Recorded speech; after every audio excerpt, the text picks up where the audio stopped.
Dahil gusto kong kumain ng may sarsa, ay magluluto tayo ng apritada. Pero ang ating apritada ay gagawin nating kakaiba. Lalagyan natin ng saging na saba. Patatas at carrots ay atin ang iginisa. Tulad ng nakikita nyo sa iba. Sabi nga, gaya-gaya lang ba? At igisa na rin natin ang ating manok hanggang sa ito'y mamula-mula. At pagkailang minuto ay maglagay na tayo ng tomato sauce.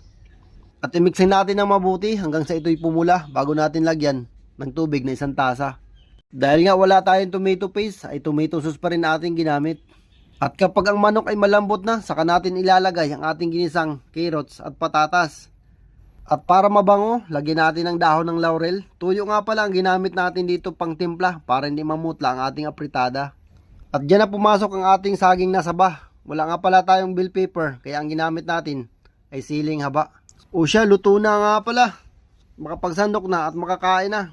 Diyan na muna kayo at ako'y lalamo na. Thanks for watching nga pala, kasandok. At salamat sa suporta. Sana nagustuhan nyo ang aking apritada. Try nyo rin.